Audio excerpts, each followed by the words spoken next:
Tout être humain est concédé de deux qualités, le pouvoir et le don. Le pouvoir conduit l'homme à la rencontre de son destin, le don l'oblige à partager avec les autres ce qu'il y a de meilleur en lui. Par ailleurs, pendant le déroulement du stage initié par la gamme, le 26 janvier 2025, les maîtres ont saisi l'opportunité qui leur a été offerte pour décrier l'injustice auquel ils sont confrontés au quotidien de la part des pouvoirs publics. Nonobstant les résultats obtenus lors des joutes sportives, tant au niveau national qu'international, les maîtres ne sont pas passés par le dos de la cuillère pour égrener leur ribambelle des doléances. L'honneur du choix de parler devant le Premier ministre et le ministre des Sports, en vous rappelant tout simplement que le karaté et les sports de combat, c'est les sportifs les plus forts du Gabon.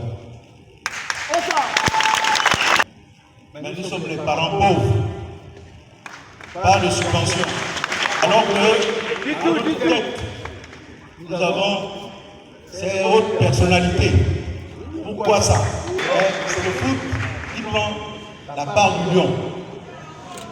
Et les autres que nous sommes, c'est les miettes. Alors que nous sommes capables de garder le niveau, de hisser le drapeau gabonais très haut. C'est une doléance. Monsieur le Premier ministre, mes chers maîtres, Monsieur le ministre des Sports, considérez-nous. Mettez-nous à notre niveau. Au Gabon, le sport populaire, c'est le football. Mais le sport roi, c'est les arts martiaux.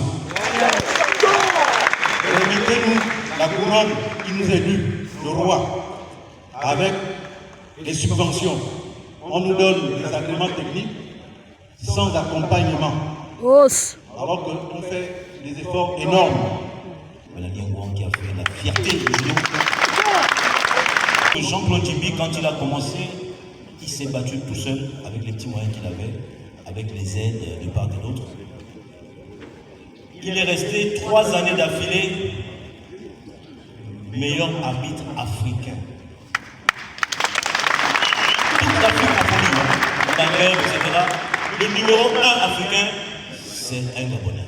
Il est l'unique africain et le premier superviseur au niveau des arbitres, la Fédération internationale de judo. La grande famille des arts martiaux est dirigée par des personnes passionnées, parce que nous y mettrons le nôtre. Nous mettrons nos moyens, parce que nous sommes passionnés par les choses. Et nous savons ce que ça peut rapporter au pays. Vraiment, accompagnez-nous, aidez-nous à toujours rehausser le drapeau gabonais. Au regard des injustices observées dans le monde du sport en général et les arts martiaux en particulier, on est tenté de dire, comme Anatole, que l'État est comme le corps humain. Toutes les fonctions qu'il accomplit ne sont pas nobles. Un état de fait qui serait vu sous un autre œil par les instances décisionnelles du pays. Je pense qu'il ne faut pas mettre ça en avant. Ce qu'on fait, on le fait pour soi-même. Vous voyez, je suis relativement grande santé. Bien sûr que l'État doit, quand il peut, promouvoir le sport et accompagner toutes les disciplines sportives. Mais en règle générale, je trouve qu'on met beaucoup trop l'accent sur les questions financières et très peu sur la pratique. Bruce Lee a dit, je cite, « Le monde n'est pas juste, mais les valeurs s'imposent à tous les êtres humains. Ce n'est pas parce qu'on dirige qu'on est supérieur, et ceux qui sont dirigés ne sont pas inférieurs. Le monde n'appartient pas aux riches, ni même aux puissants. Il appartient aux hommes de cœur. Vous avez pensé aux enfants? À ceux qui viennent après? Quoi que nous fassions, ils nous voient. Nous devons être des exemples pour eux. Par ailleurs, l'injustice sociale est une évidence si familière, elle est d'une constitution si robuste qu'elle paraît facilement naturelle à ceux-mêmes qui en sont victimes. Silhouette du scandale, dicite Marcel Aimé. Un bon entendeur, Saline.